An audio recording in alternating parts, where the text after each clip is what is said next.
আপনি যদি আপনার আইকিউ টেস্ট করতে চান তাহলে আজকের এই পার্সোনালিটি টেস্ট শুধু আপনার জন্য। টেস্ট করব আপনার আইকিউ। রুলসগুলো সিম্পল আছে, 10টি কোশ্চেন থাকবে এবং 4টি অপশান থাকবে। সঠিক উত্তর দিলে +1 পয়েন্ট পাবেন আর ভুল উত্তর দিলে 0। ভিডিও শেষে বলা হবে আইকিউ টেস্টের রেজাল্ট, আর দেখব আপনি আইকিউ এর কোন ক্যাটাগরিতে আসেন আর আপনার আইকিউ কত। তো চলো বন্ধুরা, শুরু করা যাক। কোশ্চেন 1, আপনি যদি এই ওয়ার্ডটিকে সাজান তাহলে অপশান এ এটি একটি কান্ট্রির নাম হবে, অপশান বি এটি একটি সিটির নাম হবে, অপশান সি ওশেনের নাম হবে এবং অপশান ডি কোনো অ্যানিম্যাল বা পশুর নাম হবে।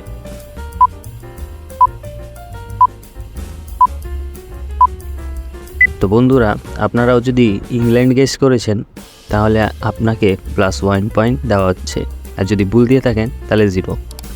কোশ্চেন 2, 1 থেকে 100-র মধ্যে 3 কয়বার আসে? অপশান এ 10 বার, অপশান বি 11 বার, অপশান সি 19 বার এবং option D 20 bar.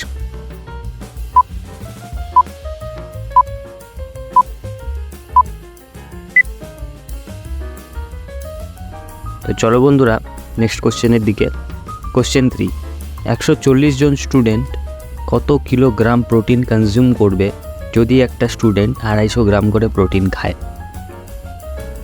Option A 34 kilogram, option B 36 kilogram, option C 35 kilogram এবং অপশান ডি 38 কিলোগ্রাম।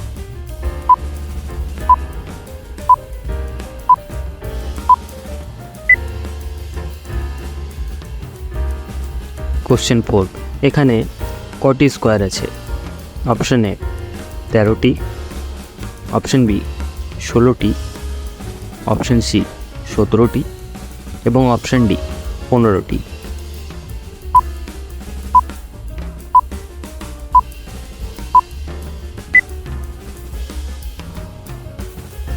কোশ্চেন 5, এই 4টি ছবির মধ্যে ট্রায়াঙ্গেলের সংখ্যা কোনটিতে বেশি আছে? Option A 1 number, option B 2 number, option C 3 number এবং অপশান ডি 4 নম্বর।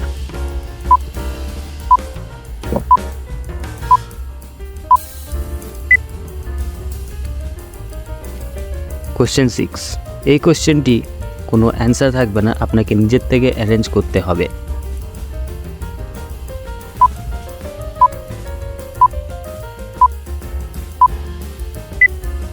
তো বন্ধুরা, আপনারাও যদি এভাবে অ্যারেঞ্জ করে থাকেন তাহলে আপনি সঠিক। প্যাসিফিক একটি ওশেনের নাম। কোশ্চেন 7, যদি কোনো রেস্টুরেন্টে আপনার বিল আসে 570 টাকা আর আপনি বিলের 20% ওয়েটারকে টিপ দেন তাহলে আপনি কত টাকা দিয়েছেন তাকে? Option A 114, option B 140, option C 116, option D 144।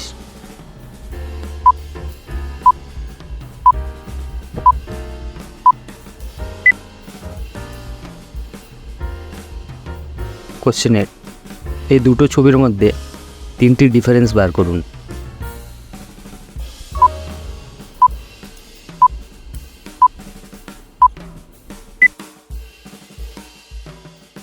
Question 9, 1 কোটিতে কয়টা জিরো থাকে?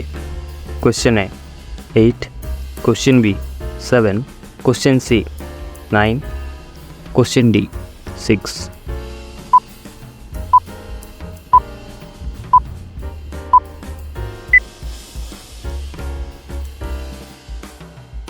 কোশ্চেন 10, গুগল শব্দটি কোথা থেকে আসে? Question A search engine, question B কোনো ইন্টেলিজেন্ট পারসন থেকে, কোশ্চেন সি কোনো ম্যাথামেটিক টার্মস থেকে এবং কোশ্চেন ডি এটা কোনো সায়েন্টিস্টের নাম।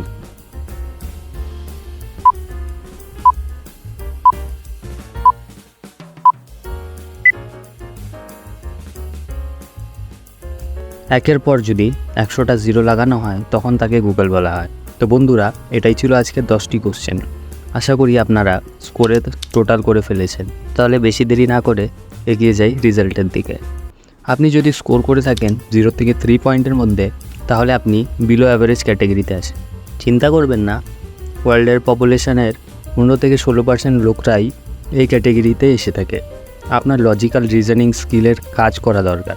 সুডোকু, চেস আর মাইন্ড গেমগুলো খেললে আপনার ব্রেন অ্যাক্টিভ রাখতে সাহায্য করবে। এই ক্যাটাগরিতে থাকার মানে হলো আপনারা একটু 80 থেকে 89-এর মধ্যে আসে।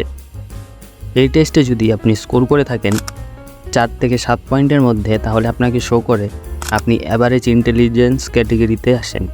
কিন্তু ডোন্ট চিল অ্যান্ড রিল্যাক্স, আপনাকে আপনার ওপরে অনেকটাই কাজ করা দরকার। ওয়ার্ল্ড পপুলেশনের 50-51% লোকেরা এই ক্যাটাগরিতে আসে।